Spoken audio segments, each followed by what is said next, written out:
Well, well, well. It is I, the quintessential stud muffin, chill, the thrill, monger. That's my Joel Gertner for all you ECW fans. Who is a reader of X-Men, actually. Yeah, we talked about the Hellfire Club. The day that I met the guy, we spoke before a event in Demand Lucha. This would have been 2 years ago. And he's an Emma Frost guy. I'm not. Anyways, let's talk about X Force issue number 2. Ben Percy knows how to do his thing. I think that X Force right now is more hotter than the X-Men books, Fallen Angels, all the rest of the titles that are going to be collected in a trade. That's the way that they're releasing these trade paperbacks. All the issue ones are going to come out and released in the same week. Issue number 2. So that long wait for a trade waiter isn't there anymore. We don't gotta wait 6 months, and then on that seventh month it'll become all there. We just gotta wait for a full month for all of the titles to come out, and we get it the next month. That's efficient, and it also sends the signal that this is collaborative storytelling by Percy, Howard, all six of them. So this is something that I prefer, but I've heard backlash from it. I think it's great. If I was trade waiting, if I didn't have this channel right now and I knew they were doing that, I'd stop collecting the single issues and I'd say, if I just gotta wait a month, I'm good. Yeah, I'll just wait that month because I like the way that they fit on a bookshelf.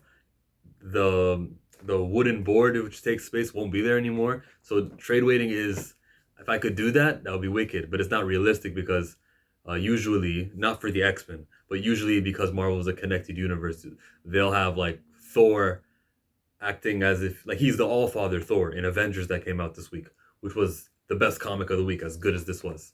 Um, what I'm trying to say is there'll be inconsistencies, but with the X Men, no one else has been touching them. We're talking about the X Men, so that won't matter, and I could trade weight. All right, this book picks up after Professor Xavier's death. It's Magneto talking a little bit about him, trying to get that helmet back.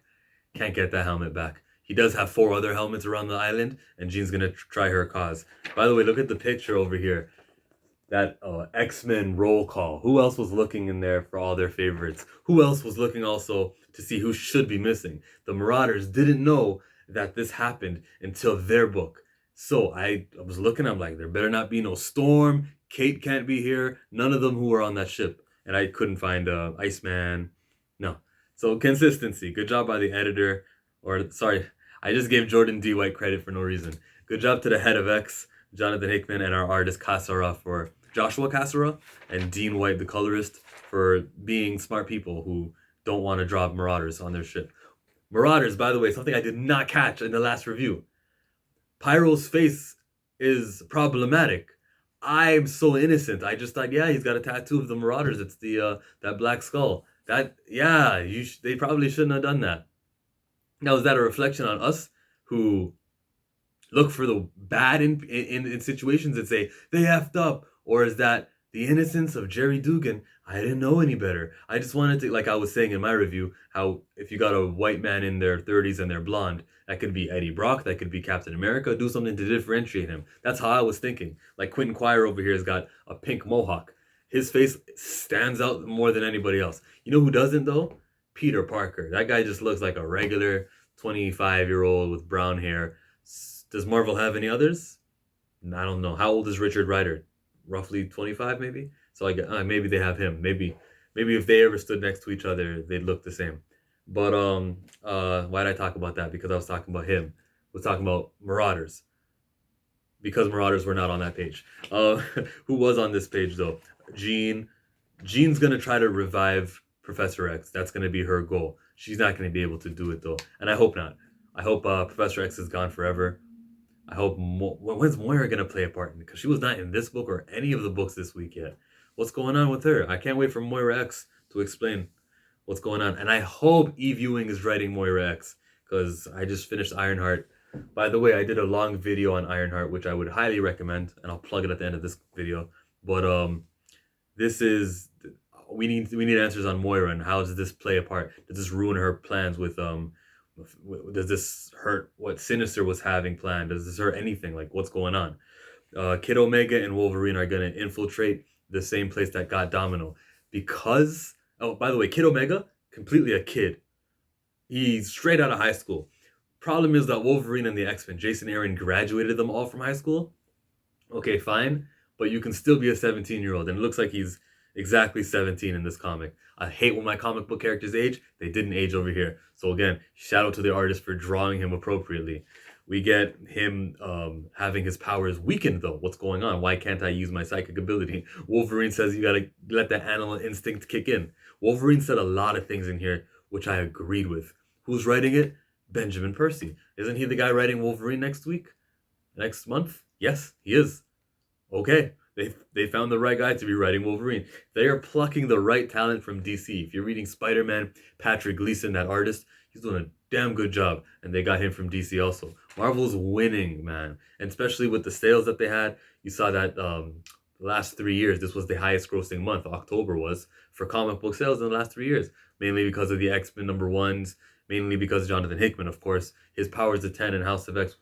They were supposed to go issue #1 and damper down. Popularity kept going higher. 150,000 for Powers of 10. What? What? This is a good time to be a Marvel fan right now. So they discovered that Wolverine and Kid Omega discovered that the 4 men who infiltrated Krakoa, they're not really men. They're sort of Superman. They're just on the cusp of becoming, I guess, they were called post-humans in Powers of 10. They're getting closer, these humans, man. They're getting closer, and effing up with the time stream, or rather living the time stream differently, is going to result in different results. So maybe they'll get to the post-humans before it was scheduled in that previous life, especially with Sinister acting all sinister. The people that with their ears, they're being dissected over here by Jean and by Shogo. Not Shogo, it's Sage. Yeah, it's Sage. Yo, they're on some next level. It's creepy. We get to see Domino also, who a lot of us were theorizing, not me, because my last X-Force review wasn't very good. I didn't catch a lot of things. But her skin is being peeled. And, ooh, that final page reveal was very gruesome. This is X-Force, baby. It's nasty. That I can't look at that. That's hard to look at over there. So Domino is finally found, and Wolverine's going to do his best to save her. Kid Omega's just along for the ride. I hope he gets his powers back. By the way, her being there is the reason why the power dampening was even there. What does that mean for Wolverine's healing factor? I mean, the skeleton is still inside him, right? You guys remember at the end of House of M, I almost called it House of X, when they realized mutants were being depowered, they said, wait, Wolverine, he's got adamantium. He'll be poisoned to death if he can't re-heal himself. So in this, he shouldn't be able to re-heal himself, correct? He should be dying right now from the adamantium because Kid Omega's powers were dampened, so would his. Unless there's something I don't understand. Or it was a flaw, it was a botch by the writer, Ben Percy. Either way, I'm still happy with the book. It's fantastic. Almost as good as Avengers was this week. But you know what else is fantastic? This video right over here. It's my Ironheart review, overview, starting from the beginning of her, from the inception all the way to the book that came out this week. I studied her, and then I put it all in a video, and I'd recommend you watch it.